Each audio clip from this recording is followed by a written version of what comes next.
I'm Margaret Ann Windsor, and I was kidnapped in 41 at age 2 and brought to Moulton, Alabama, and given the name of a dead twin, Peggy Ann Dempsey. I married at Childers. I found out in 1983 about my birth, and my father is Edward VIII, who was married to Claudia Ruth O'Keefe, Windsor, 1936, when he was king. That made my mom queen. You don't hear about her because there was a plot to remove my father with character assassination, and they did. This is Wallace Simpson with Ms. Roosevelt after my kidnapping, congratulating each other because Roosevelt, president, was a part of the Illuminati and the people that took my father down and wiped us from the face of the planet, just about, except for the dirty lies. They assassinated my father with lies, character assassination, then kidnapped me. I'm going to show you a couple, and then I want to get into what happened to me in Atlanta, Georgia, and the people that CNN just interviewed and what they did to me, a portion of my life that they did to me and my children. Here's my aunt, who's my mom's sister, Georgia O'Keefe, the artist. And I'm going to go from here and just tell it. This is Ms. Roosevelt with Wallace Simpson, who married a double. My father had nothing to do with this American spy. This is 1941 after my kidnapping, congratulating each other. This is my own uncle, Elizabeth's father, who he's illegal, she's illegal. Believe me, she knew about me. She knew about my father. She was 13 years old when I was born. I lived in Buckingham Palace, was kidnapped from there um, in 1941. And that's when George lived there, the illegal monarch, and she and this family, her mother. The Roosevelts are the one that appointed Kennedy ambassador to England, and JFK actually helped fly me out when I was kidnapped and brought me to Alabama. This is the double that married Wallace Simpson, or one of the pictures of one of the doubles, and that's all a lie, all of it. Now, I've put that up and it's on YouTube and Facebook, if you care to look. I wanted to mention this. I wrote about mind control murders in 1976 till 80, April Fool Day, in Atlanta, Georgia, Marietta, where Larry Flint was shot in Lawrenceville, Georgia. And he says in this endorsement he did later that I know who was responsible for a shooting in Lawrenceville. And he mentions Larry McDonald, the doctor congressman I wrote about, who, by the way, his plane went down. He was on the KAL that went down August the 31st of 83, with all the passengers, 260 plus, died. This is April issue of 84 from Mr. Flint. And his attorney was killed. This is my dad, Edward VIII, who married Claudia Ruth O'Keefe.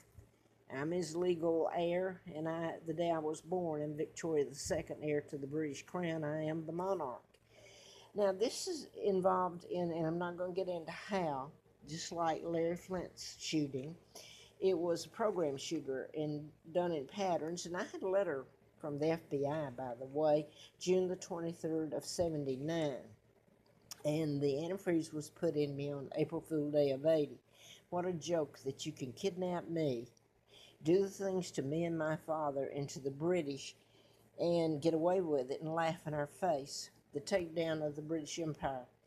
I wanted to mention this because it's one of the mind control murders. This was done to Virginia State Trooper, who the state troopers in the states, Alabama, Georgia, and here have, as far as I'm concerned, most of them have tried to help. But this is Tom Childs, Dunn Childs, and he's retired now, Childs. And Laura, that's my husband's sister, named Laura Childers Klein. And I'd like to hear her rendition of all this one day before a court. Anyway, his daughter, State Trooper's daughter, Heidi Childs, was shot out in the National Forest where I've had to live a lot of my years. freezing and starving. But anyway, in the forest, this is by the Virginia Tech where she was a student. And her friend, David Metzer, was shot also and killed. And nobody's, they don't, the truth is not told about mind control and programming and the whole thing. What I wanted to tell here, though, was when I did the book and all that happened, I was basically should have died. And I was going to the Atlanta Journal, all the media there, the news media, nobody would touch it. And with a letter from the FBI, the book, there's no doubt I did the book. That was even published when I ran for Congress in '83 to replace Larry McDonald, who I wrote about, the doctor congressman. So I wanted to get to this, though. When I found out about my name and the takedown of my father, it was to take down the British Empire and put in a phony monarch, my Uncle George, and then Elizabeth and her brood, who have signed illegal treaties, who really work for the Illuminati, the global government, the Freemasons. They kidnapped me, the Rockefellers, Rothschilds, Bilderbergers, and look at the some of the Windsors, Elizabeth and some of my uncles that are the highest you can go in the Freemasonry, that helped kidnap me and help the United States plot to global government. Here we go. This probably won't go up. But anyway, I'm going to stop. I've been telling about it. And along with when the United States invaded, they kidnapped me in 41 and took down my father in 37 with a phony. He never married Wallace Simpson. He was married to my mom, and they stayed married and were alive and still married in October of the 20th of 86 when I came to Roanoke. So what I wanted to put up, if I can, and I'm not going to go, well, I'm getting all this on here, so it's not going to go, is it? I am so tired of the crap that people hate me for telling the truth, and they really do. Now I want to go over here I had a safety deposit box, had letters from the FBI, ongoing investigation, had one handwritten from Agent Guest, FBI Agent Guest, which I think was May the 8th of 79. And all of this kept going and happening to me. And I found out about my kidnapping in 83 in my real name. And my bank safety deposit box was taken. It was in Jimmy Carter's, the man who was under investigation in his counsel. Right at the moment, I can't think of his name. But it was his bank. And they actually, well, my... not going to let me go, are they? Anyway, it was removed. Everything removed from my box, and it's all gone. Here we go.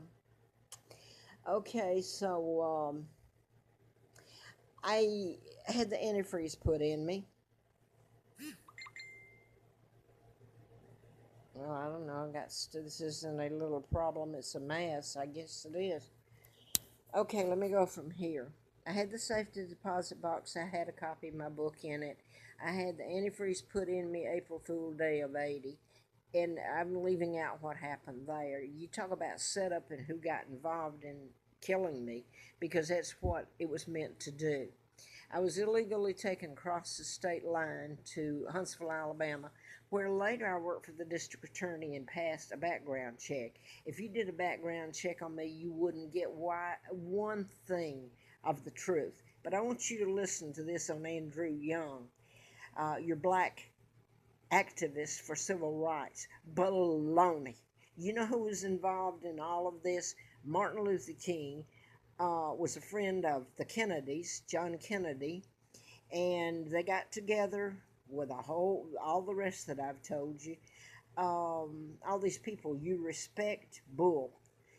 And it was the takedown of the British Empire. They invaded Great Britain under the guise of friendship, but they were illegal treaties after they kidnapped me. Thus, the United Nations, Israel went back, Jerusalem went back to the Jews, etc. NATO, all these treaties were formed and all of it after they kidnapped me in 41. Now, let's see if this is going up. Probably not. Anyway, I'm going to make this short. I can't read it. I'm in bad health myself. I want to read. I ended up, literally put on the side of the road and the street and everything done to me. Nobody would touch it. No counsel, no nothing. Lina Dempsey, she was the mother of the twins that they gave me Peggy's name. She wanted me dead. She was afraid if the book was published, they'd find out she killed her twins, and the family covered it up in Moulton, Alabama. The pigsty I was taken to. And she tried to, they were using the mental health system and everything trying to kill me. So anyway, I'm going to jump to back. I was on the street after working for the district attorney. He was up for re-election that December, and I had a few jobs for computer science, etc., etc. Jobs that were meant for me to take and meant for me to leave at a certain time. I know now. Anyway, in the condition I was in, I was put on the street again when I went back to Atlanta. I might as well stop. Andrew Young was just on TV on CNN. I went to CNN way back then. Nobody will touch any of this. I turned it over. I've turned over papers. I had court papers about Anastasia that were filed in court in Charlottesville. Nobody would touch it. These are court papers that proving that she's Anastasia. She's my cousin, and here I'm living in Roanoke, which is odd in itself. Now I want to go back to Atlanta and being put on the street in the condition. You should have your brain burned and sizzled, and you're supposed to be told not to talk about it and see and know that you should have died. It's a hell in itself, and not knowing what was done to my children. They're heirs after me. So I'm on the street in Atlanta, and I'm trying to sleep in a homeless shelter. Can you believe it? It's horrifying, the whole ordeal. I ran into none other than Maynard Jackson, the mayor, the black mayor. And I walked up to him and I introduced myself. And I said, "Do you know who I am?" And he said, "Oh, yes, I do." He smiled. He went out the door. And I followed him and looked at him. He got in a limousine. Okay, I'm going to fast forward to this because none of this does any good. It was the takedown of the British. Later, I go back, and they used me and my father by inserting their own phony monarch there and invading us. Because of South Africa, because look at everything. So much of it has become, quote, independent. Another word for the UN has taken everything over. The United Nations, and this is what I wanted to get to. That was formed, and for the sole purpose of the global government that's in power now. No borders anymore is what it is soon to become, if not already, under the guise of civil rights and independence. We won our independence from Great Britain's what they say, when in fact all they did was set it up for the Rothschilds, Rockefellers, the global government, the Illuminati to complete their job, and they've just about done it if they haven't already. So that I'm trying to get this up. The UN was formed, and I want to get to this part. I went back there in the condition I was in, and guess who's mayor at this time? Andrew Young. I thought Jimmy Carter was the good guy in all this, the president. Jimmy Carter. It was his bank that my safety deposit box, can't think of his name, he was in his council, his staff, and when he was president, and I can't think of his name, from Georgia. Anyway, he owned the bank. But that was the connection. Now, I don't know if Jimmy Carter, he had to have known. He certainly knew about me and all this. So Jimmy Carter made Andrew Young ambassador to the United Nations. And all you have to do is Google, and you can find all this. what I've been saying in the past. Uh, there was 1972. He made congressional visits to South Africa and to Zambia, Kenya, and Nigeria in 75. And there was military action against South African colonies. 1970, Young became acquainted with James Earl Jimmy Carter, then governor of Georgia. 1977, Young accepted President Carter's offer as President Carter's uh, office, and I can't read here, and I want to get this up. Andrew Young was interviewed today, 5/30/17, on CNN, and the lady described him at 3:45 as the esteemed civil rights leader, Andrew Young.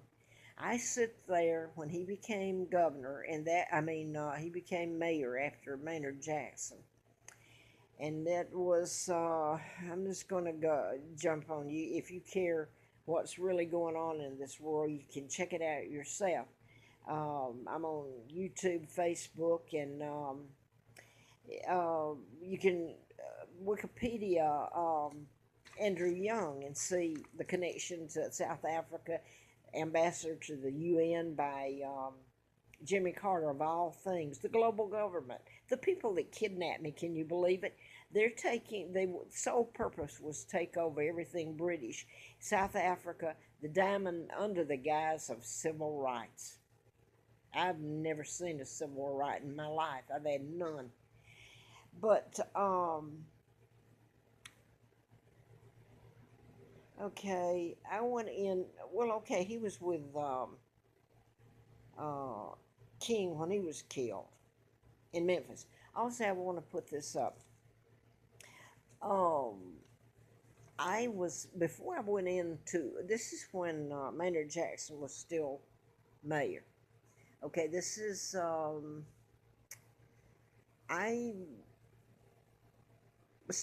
went to and this is winter, and I'm in flip-flops in a homeless shelter after all this had been done to me, the antifreeze, etc. I'm back in Atlanta where I'd had a home, and by rights I had a divorce decree that was supposed to give me money that would have gotten me off the street trying to get a job. I was deliberately kept homeless, all this done. And the law enforcement would not enforce the decree, and in fact, they helped John Childers and supposedly his new wife, Twyla Pollard or something, that he married suddenly. Well, anyway, nobody ever touched it. They deliberately kept me homeless. So I went to Mrs. King's downtown, the big office they have down there, and I still had things on me, although a bunch of stuff had been stolen, and then later, everything was stolen from the bank. I stayed there. I wouldn't leave, and I was afraid. I'm sitting there with flip-flops and freezing and homeless, and all this has been done to me up to that point. Now then, they said she was too busy to see me. This is Mrs. Coretta Scott King. Okay, I stayed, and I was afraid that they'd call the cops and have me arrested. Here I'm homeless. You don't even know my real name at that time. I think I'm this twin, Peggy. That's the name I still have to use, by the way. And since I wouldn't leave, they sent supposedly the guy next to her, the black man next to her. So he suggested I step outside in the cold and talk to him.